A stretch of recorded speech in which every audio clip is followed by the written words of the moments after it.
Self-fulfillment is a positive good that must be understood properly lest it become self-destructive. Welcome to Thinking Wisely with Dr. Isley, where we learn to live wisely by thinking wisely. It's hard to imagine an issue more directly important to us than self-fulfillment. Unfortunately, the goal of self-fulfillment is often misunderstood by its proponents and by its critics, Christian and non-Christian. In order to comprehend self-fulfillment properly and live well, we need to define what the self is. That is, we need to understand what a human being is, which is a theological and philosophical task. This is the first of two videos on self-fulfillment. In this one, we'll look at two opposite and extreme perspectives on self-fulfillment that are mistaken because of their false view of the human person. In the second video, the Christian understanding of self-fulfillment will be explained and a response will be given to Christians who reject the idea of seeking self-fulfillment.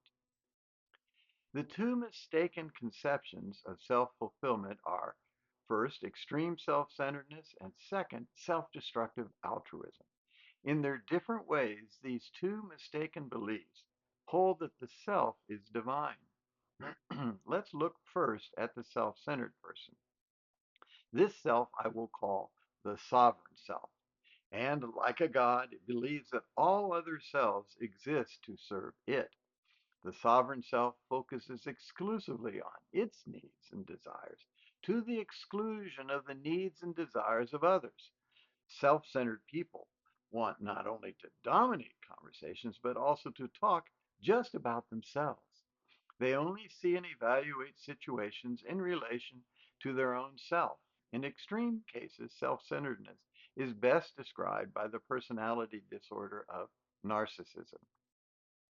For self-centered people, the sovereign self is this precious, godlike entity that is to be cherished, adored, and served.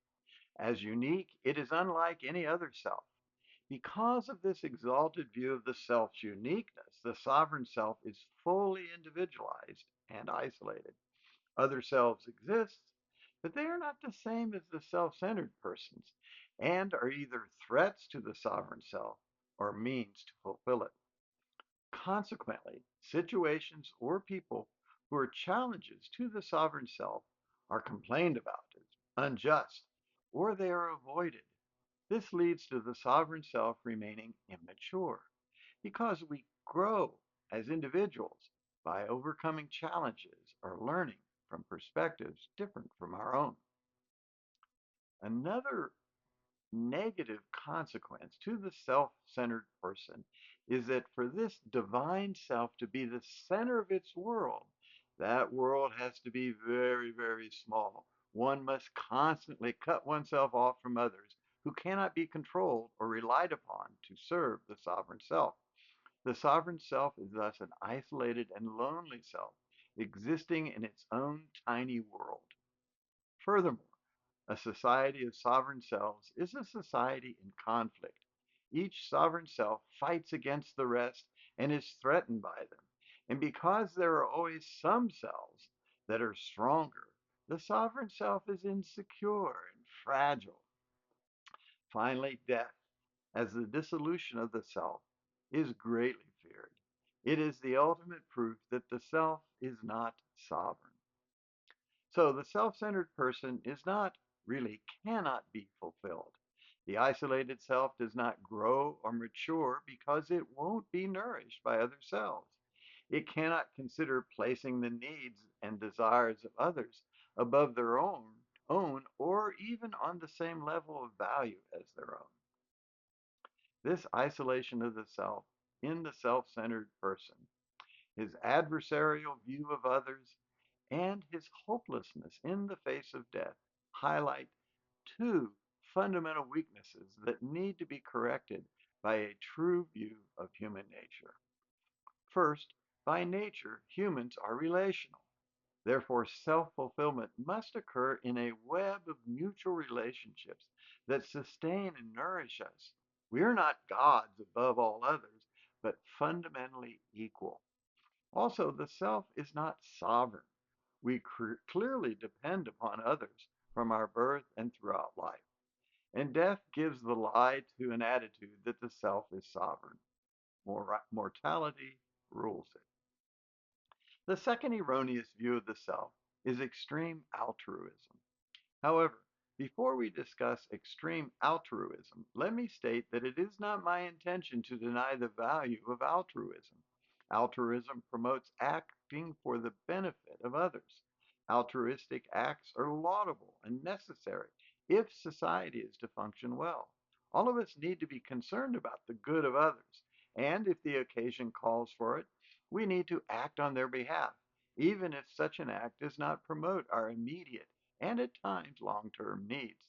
Soldiers are a classic example of this. Many have died in service to a greater good than their individual selves. Others, while not dying for their country, had their careers put on hold or damaged by their military service. Ted Williams, one of the greatest baseball players of all time, comes to my mind. He missed nearly 5 seasons because of his service in World War II and the Korean War. Other examples of altruism could and should be mentioned. Medical doctors who sacrifice financial gain and professional status to serve in poor areas of need. Teachers who choose more difficult schools to teach in. Of course, good parents sacrifice much time and money for the benefit of their children. Even letting someone else have the last piece of the pie is good for the self. Altruistic actions also often benefit the person making the sacrifice. They can result in a sense of satisfaction for helping others. The altruist is thought highly of, not just by the person or persons they help, but also by society. Nor is it my concern in this video to expose the dangers of pathological altruism, in which the individual self is so weak that it will do anything to win the approval of others or feel good about itself. Pathological altruism is destructive of the self and often harmful to others. So, what is extreme altruism? Extreme altruism believes that it is wrong to be motivated in any way by self-interest. It claims that such motivation is selfish. The fundamental problem with extreme altruism's rejection of any motivation from self-interest is theological. Extreme altruism views the self as divinely self-sufficient without the need of others and as having the capacity to act solely for the benefit of others. This theological error leads to several problems with extreme altruism. On a practical level, it is unlivable. Even if we want to live just for others, we need to care for ourselves. The altruist who gives away all his food and water will not be around very long to continue helping others. More to the point, as I said previously, extreme altruism pretends that humans are divine, self-sufficient creatures who have no need of others and so can act solely for the benefit of others. However, we humans are not divine. We need other human beings. Genesis 2:18 states that the Lord said, "It is not good that the man should be alone." God made Eve because Adam needed someone to help him. The other side of not being divine is that we humans are creatures. We have been created by God and need Him. Indeed, according to Genesis 1:26 and 27, we were created in the image of God. Therefore, our well being, our self fulfillment, indeed who we are, depends upon our relationship with God. Any act done for the benefit of others benefits us by fulfilling our created nature to reflect God's character. Thus, our nature, as created in the image of God, gives the lie to extreme altruism's rejection of acting in any way for our own benefit. What then is needed to be self fulfilled? It is the biblical view that humans are created in the image of God. But that is the subject of the next video. In that video, we shall also respond to Christians who criticize the pursuit of self-fulfillment. As always, comments are welcome. If you want to receive these videos automatically, click the subscribe button, and thank you for listening.